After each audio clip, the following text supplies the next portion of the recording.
హల్లెలూయా. యేసే మనకు ఆశ్రయం అనే టీవీ కార్యక్రమాన్ని వీక్షిస్తున్న మీ అందరికీ నజరేయుడైన యేసుక్రీస్తు నామమున శుభములు. ఎలా ఉన్నారండి? దేవుడు తన రెక్కల చాటున మనల్ని భద్రపరిచి మరొక వారాన్ని మనకు అనుగ్రహించిన దేవాది దేవునికి సమస్తమైన మహిమ ఘనత ప్రభావాలు కలుగును గాక. ఈ యొక్క వారం కూడా ఆ గొప్ప దేవాది దేవుడు మనతో మాట్లాడాలని ఆశపడుతూ ఉన్నారండి. ముందుగా మన యొక్క హృదయాలను సిద్ధపరచుకుందాం, ప్రార్థన చేసుకుందాం. సర్వోన్నతుడా, సర్వాధికారి, సర్వశక్తిమంతుడా తండ్రి, నీ గొప్ప కృప, కాపుదల, భద్రత దేవా, నీ కార్యం జరిగించుకోరండి. ఎవరైతే ఈ కార్యక్రమాన్ని చూస్తా ఉన్నారో సర్వశక్తిమంతుడా, నాతో మాతో మా అందరితో నువ్వే మాట్లాడండి దేవా. ప్రతి ఒక్కరం నీ సన్నిధిని అనుభవించాలి సర్వశక్తిమంతుడా. ప్రతిదీ నీ యొక్క అధికారంలోనికి తీసుకొని సర్వాధికారి కేవలం నీ నామాన్ని ఘనపరచుకో దేవా, కేవలం నీ నామాన్ని ఘనపరచుకో సర్వశక్తిమంతుడా. నువ్వు సహాయమును దయచేయండి, నీ కృప కార్యం జరిగించుకోనండి, వర్ధిల్లింప చేయండి, తోడేండి, నడిపించండి సర్వశక్తిమంతుడా. యేసయ్యా, నీ కార్యం జరిగించయ్యా, నీ నామం మహిమార్థము నిలబెట్టండి, నువ్వే తోడేండి, నడిపించండి. యేసు నామంన అడుగుతున్నాము తండ్రి, ఆమెన్, ఆమెన్, ఆమెన్. ఈ వారం మన యొక్క వాక్య ప్రసంగాంశంగా యెషయా 9వ అధ్యాయము 6వ వచనం. యెషయా 9వ అధ్యాయము 6వ వచనం. ఏలయనగా మనకు శిశువు పుట్టెను, మనకు కుమారుడు అనుగ్రహింపబడెను, ఆయన భుజము మీద రాజ్యభారం ఉండును, ఆశ్చర్యకరుడు, ఆలోచనకర్త, బలవంతుడైన దేవుడు, నిత్యుడగు తండ్రి, సమాధానకర్తయగు అధిపతి అని అతనికి పేరు పెట్టబడును. మరి ఒకసారి చదువుకుందామండి. ఏలయనగా మనకు శిశువు పుట్టెను, మనకు కుమారుడు అనుగ్రహింపబడెను, ఆయన భుజము మీద రాజ్యభారం ఉండును, ఆశ్చర్యకరుడు, ఆలోచనకర్త, బలవంతుడైన దేవుడు, నిత్యుడగు తండ్రి, సమాధానకర్తయగు అధిపతి అని అతనికి పేరు పెట్టబడెను. ఈ వారం మన యొక్క వాక్య ప్రసంగాంశం క్రిస్మస్ అంటే ఏమిటి కదండి. క్రిస్మస్ అంటే ఏమిటి? ఈ నెలంతా కూడా ప్రతి ఒక్కరి నోటి నుంచి వచ్చే మాట క్రిస్మస్, క్రిస్మస్ అంటాం.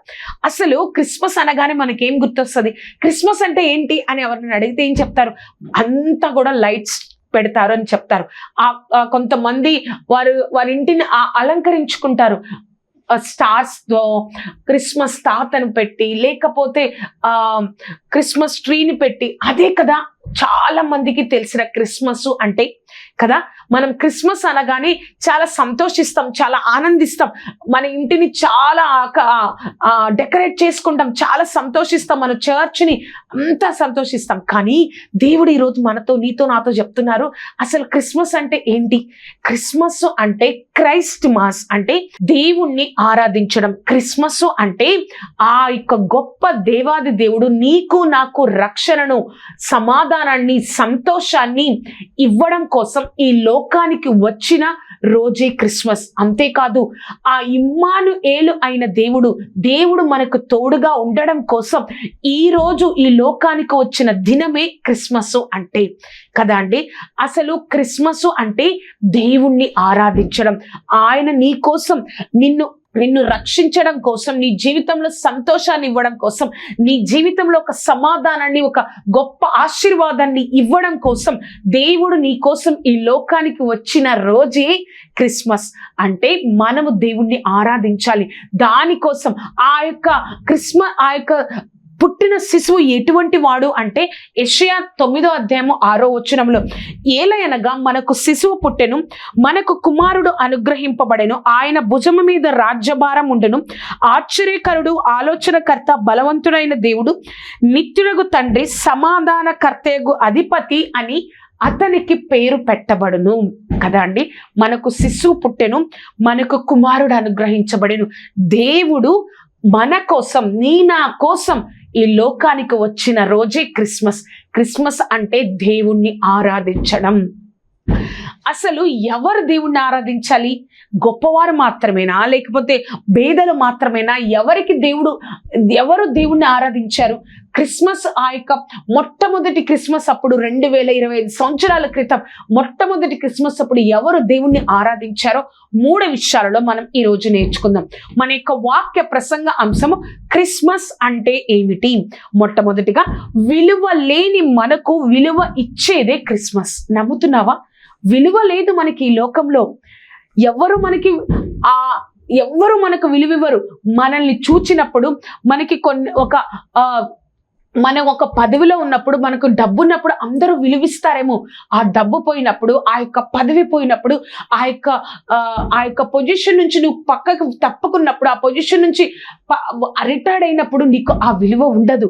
కానీ నీ నా కోసం విలువిచ్చి ఆ సృష్టికర్త నీ నా కోసం విలువ లేని మన కోసం దేవుడే ఈ లోకానికి వచ్చారు.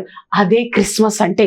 విలువైన దేవుడు, సమస్తాన్ని తన యొక్క మాటతో సృష్టించగలిగిన దేవుడు, సృష్టికర్త అయిన దేవుడు విలువ లేని నీ నా కోసం ఈ లోకానికి రావడమే క్రిస్మస్ అంటే.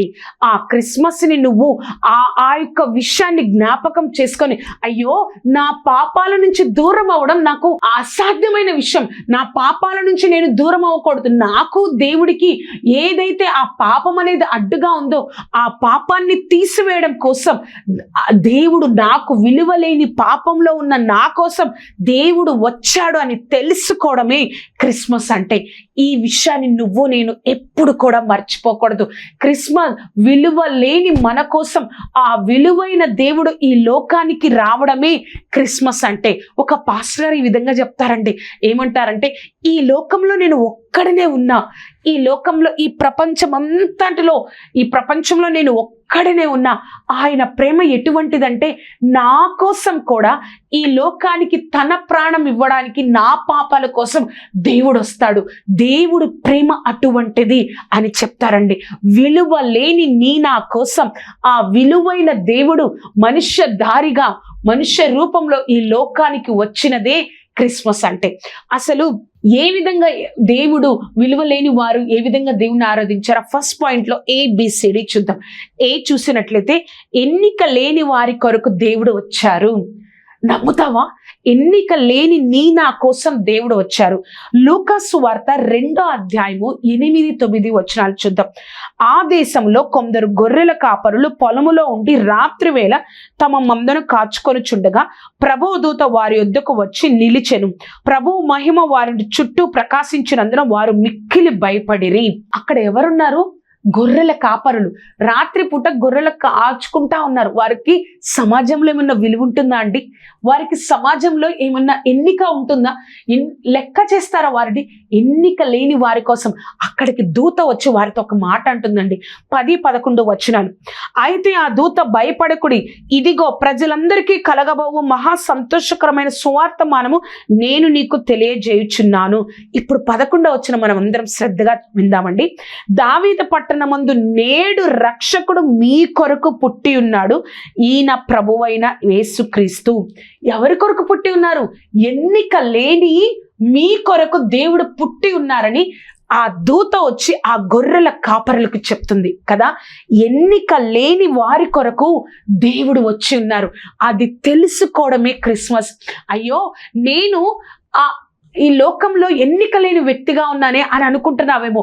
నీ కోసం విలువిచ్చి ఆ గొప్ప సృష్టికర్త నీ కోసం విలువిచ్చి నీ దగ్గరకు వస్తున్నారు. ఆ విషయాన్ని నువ్వు మర్చిపోకూడదు. ఎన్నిక లేని వారి కోసం, ఎన్నిక లేని మన కోసం దేవుడు వచ్చారు అన్న విషయాన్ని నువ్వు నేను మర్చిపోకూడదు కదా. ఆ దూత చెప్తున్న మాట, నేడు మీ కొరకు రక్షకుడు జన్మించారు. మన కొరకు, ఎన్నిక లేని వారి కొరకు, మన కొరకు, నేడు మన కొరకు, నీ కొరకు, నా కొరకు రక్షకుడు జన్మించి ఉన్నాడు.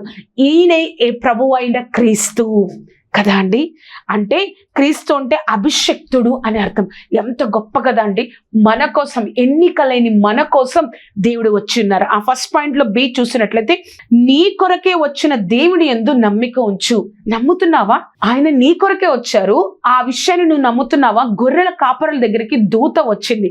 దూత వచ్చినప్పుడు ఆ మహిమంతా వారికి ప్రకాశించినప్పుడు వారు భయపడిపోయారు.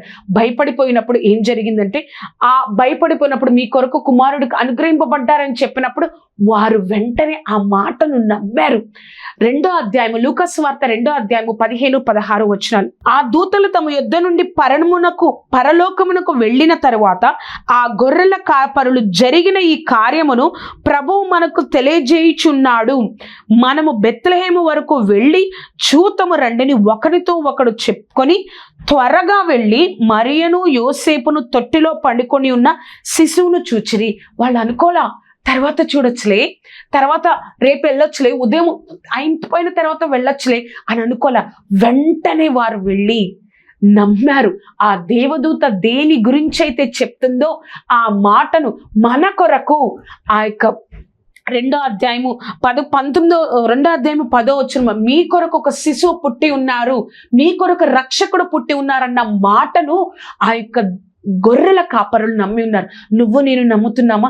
మా కొరకు, నా కొరకు, నీ కొరకు ఒక రక్షకుడు పుట్టి ఉన్నాడు అని నువ్వు ఎప్పుడైతే విశ్వసిస్తావో నువ్వు తప్పకుండా ఆయన యొక్క మహిమను నీ జీవితంలో చూడగలుగుతావు. వారు ఎలా అయితే నమ్మి వెంటనే ఆ గొర్రెలను అక్కడ వదిలేశారేమో, కొన్ని గొర్రెలు చేత పట్టుకున్నట్లు మనం ఆలోచిస్తూ ఉంటాం, కానీ మిగతా గొర్రెలన్నీ అక్కడ వదిలేసి దేవుణ్ణి చూడడం కోసం వారందరూ వెళ్ళిపోయారు. చూసారా, వారు పూర్తిగా నమ్మారు. నువ్వు నేను కూడా, మనము కూడా దేవుని, మన కొరకే వచ్చిన దేవుని యందు నమ్మిక ఉంచాలి. అదే దేవుడు ఆశిస్తా ఉన్నారు.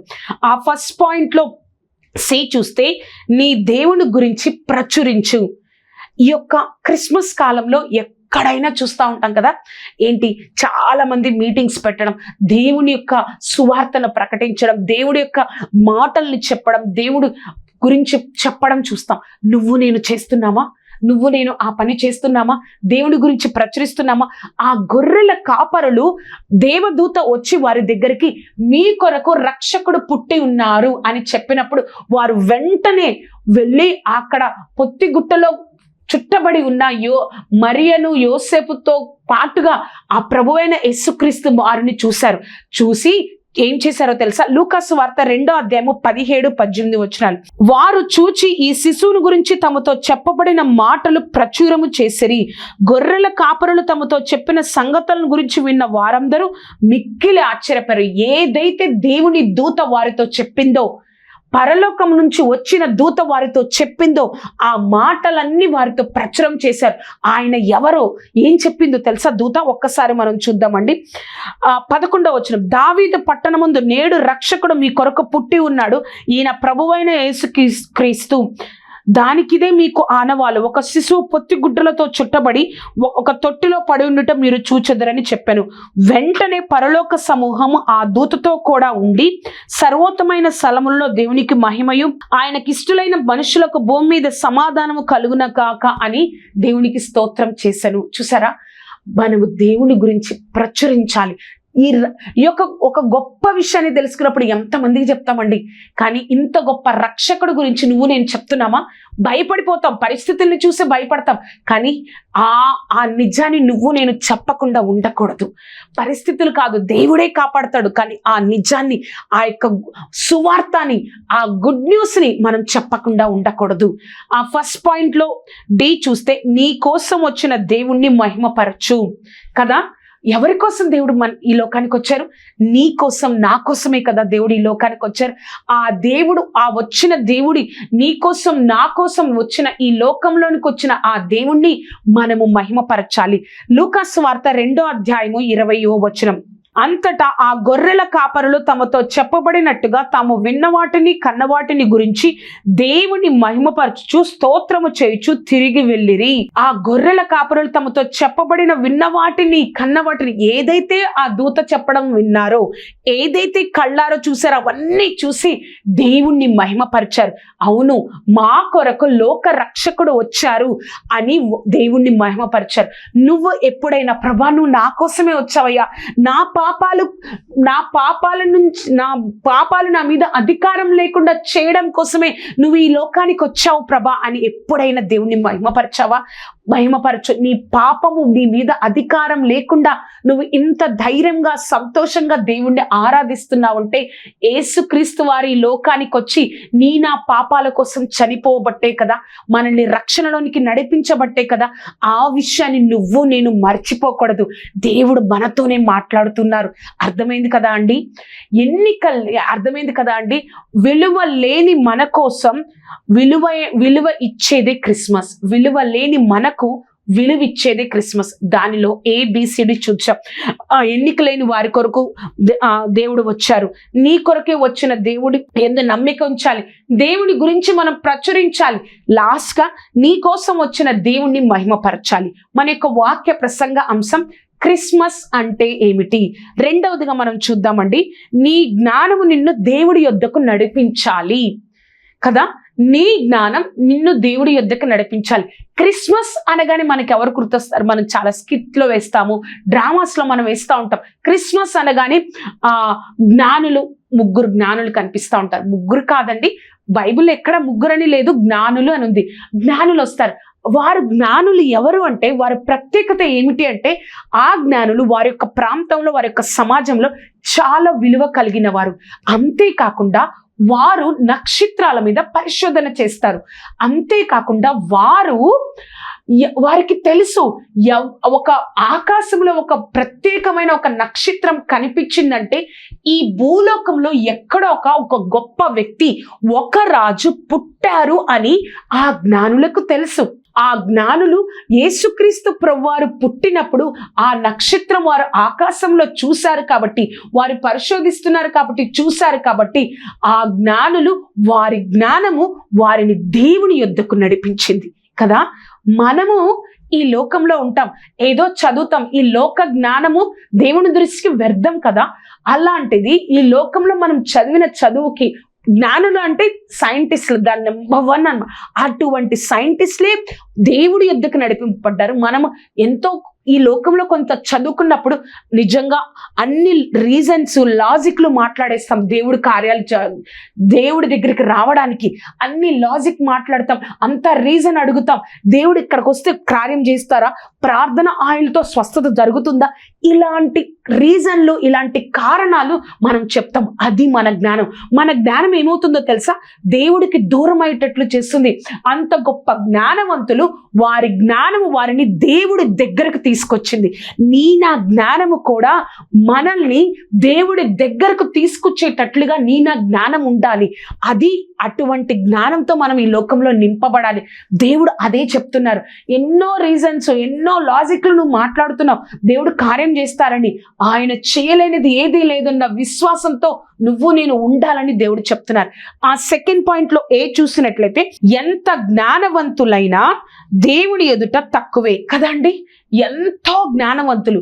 ఆ జ్ఞానులు తూర్పు దేశము నుండి, ఒకసారి వాక్యాన్ని చదువుదామండి. మత్తయి సువార్త 2:1-2 రాజైన హేరోదు దినమందు యూదయ దేశపు బెత్లెహేములో యేసు పుట్టిన పిమ్మట, ఇదిగో తూర్పు దేశ జ్ఞానులు యెరూషలేమునకు వచ్చి, యూదుల రాజుగా పుట్టినవాడు ఎక్కడున్నాడు?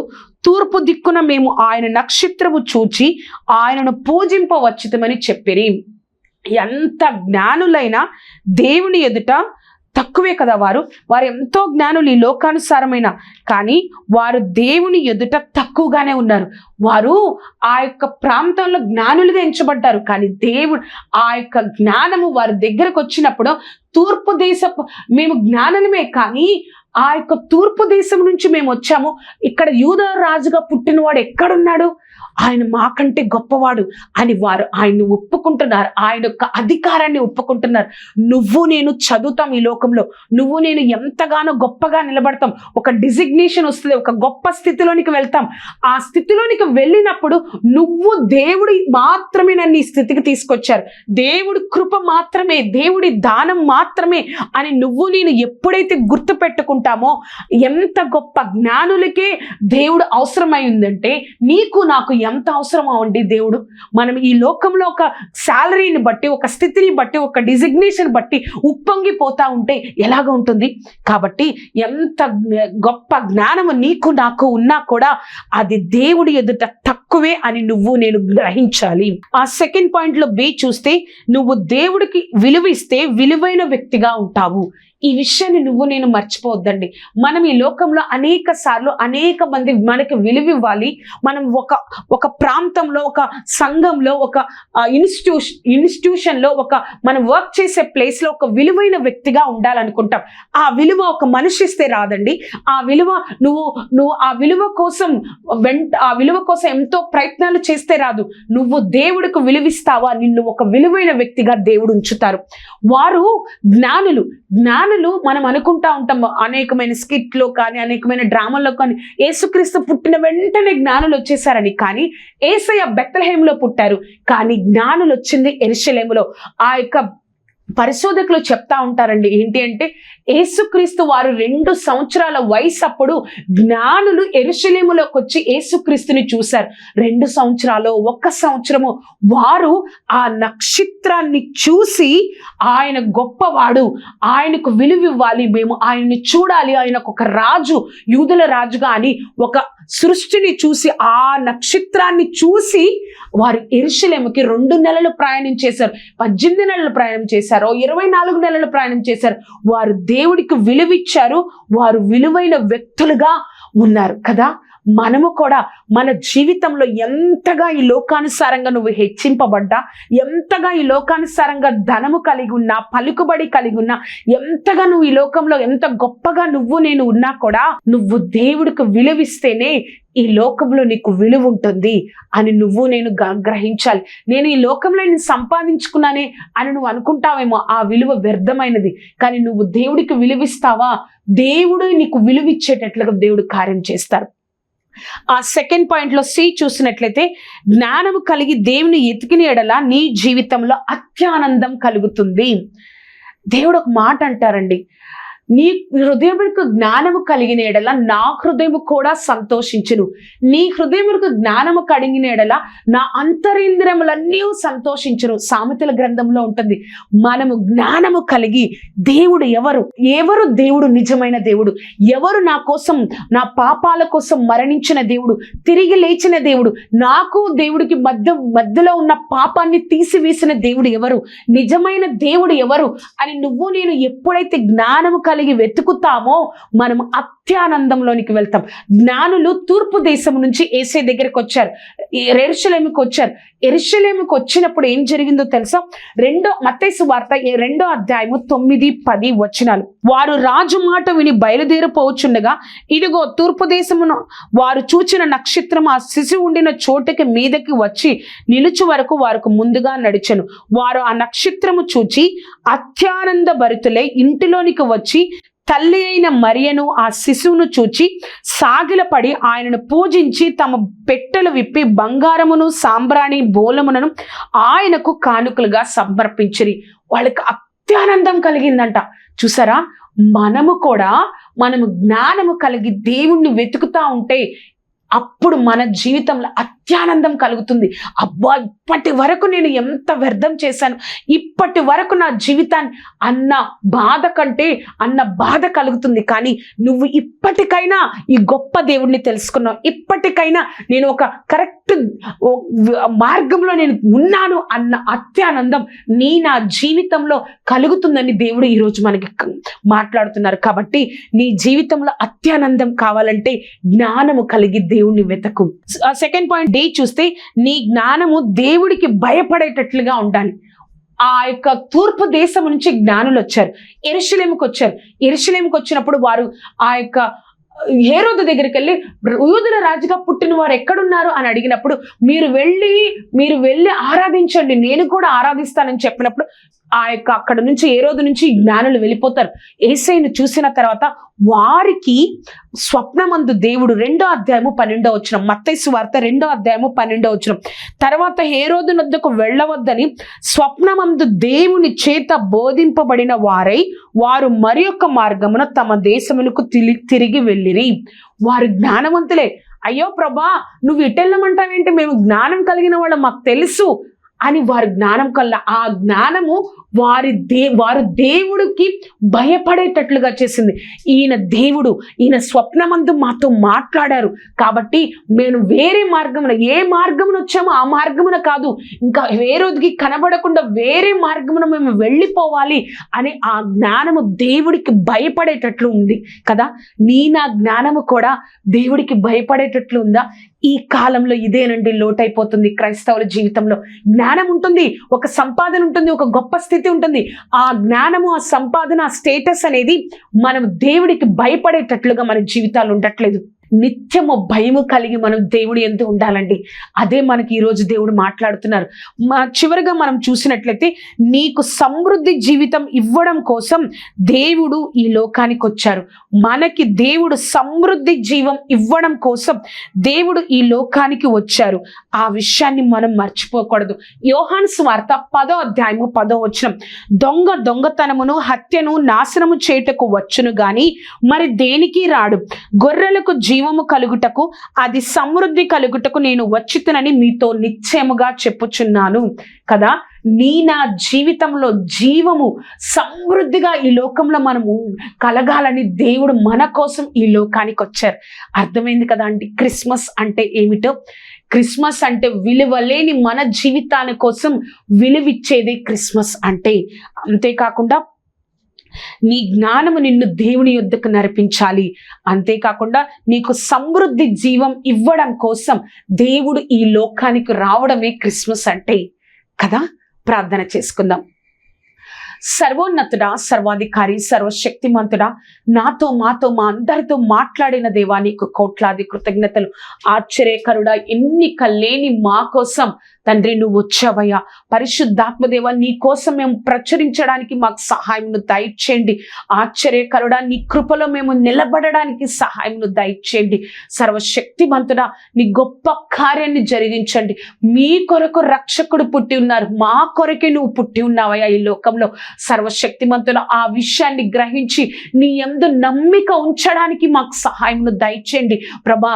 ఎంత అన్నిటినీ లోకంలో నమ్మేస్తాం ప్రభా, కానీ నీ దగ్గరకు వచ్చేటప్పటికి ఎన్నో ప్రశ్నలు, అర్థం లేని ప్రశ్నలతో మేము ఉండిపోతున్నామయ్యా.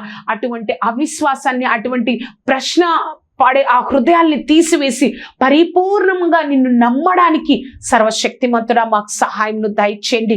నీ కృపా కాపుదల దయచేయండి.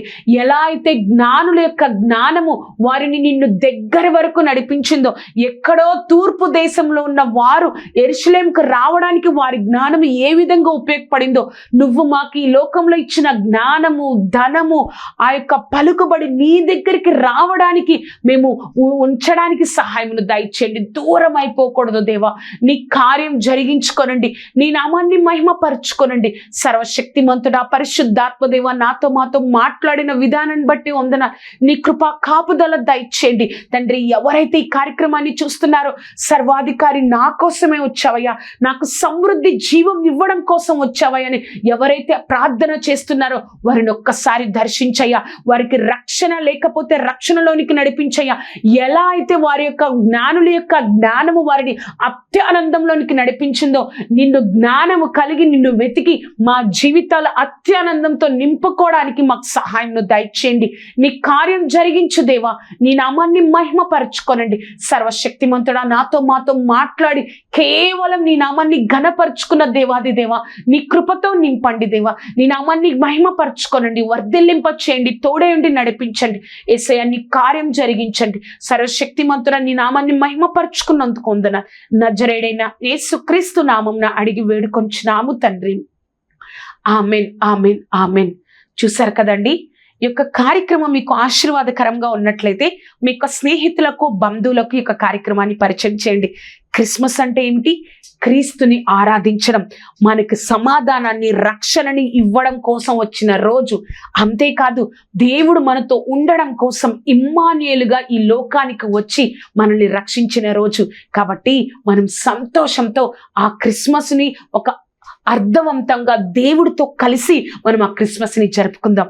దేవుడు మిమ్మల్ని దీవించును గాక. Amen, amen, amen.